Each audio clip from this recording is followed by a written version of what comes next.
Sanottu yksi illan ehdottomista sankareista, päästetään mies itse ääneen. Mikael Granlund, voisitko näyttää katsojille hieman sitä mailasi lapaa, että onko siellä jotain ihmeliimaa? Ei siellä mitään liimaa, ihan normaali teipit, että se on vaan yksi maali ja ei siinä sen kummempaa. Tärkeä eka maali meille. No tuo yksi maali, se on kenties MM-historian upein maali tähän mennessä. Eikö siellä pääkopassa yhtään kylmää? No en mä tiedä. Tuli paikka ja yritin tehdä ja se meni maaliin ja ei siitä tullut kuin yksi maali vaan, että ei ole väliä millainen maali, kaikki on yhtä tärkeitä ja nyt se oli eka maali ja me pelattiin muutenkin tosi hyvä peli ja ansaittiin paikka nyt finaalissa. Kuinka paljon tuota ilmaveiviä on harjoiteltu?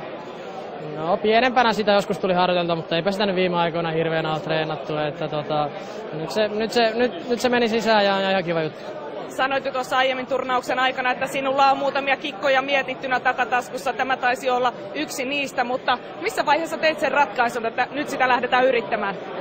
No pääsin maalintaan ja joku kaveri sanoi joskus, että testaa jos pääset käymään siellä, niin testattiin. Ja ihan kiva juttu meni maaliin ja se oli niin kuin sanoin, niin hyvä saatiin ei ensimmäistä, mutta pitkästä aikaa eka maali pelissä, niin se helpotti meidän pelaamista ja kaiken kaikkiaan pelattiin kyllä erinomainen peli. En uskalla kysyä enää paljon, kun kaveri on sinulle tuosta maalista velkaa. Mutta hei, Suomen mestaruus, nyt olisi tarjolla myös maailman mestaruus. Miltä tuo kuulostaa? No se kuulostaa sitä, mitä me tultiin tänne hakemaan.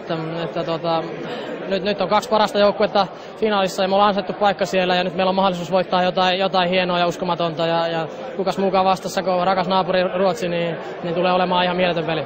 Niin, meinasin kysyä, että minkälaisia tuntemuksia tuo rakas naapurimaa sinussa herättää? No, se on rakas vihollinen, että kyllä innolla otetaan sitä matsia ja tää on hieno turnaus ollut tähän asti ja nyt meillä on vielä mahdollisuus tehdä jotain hienoa.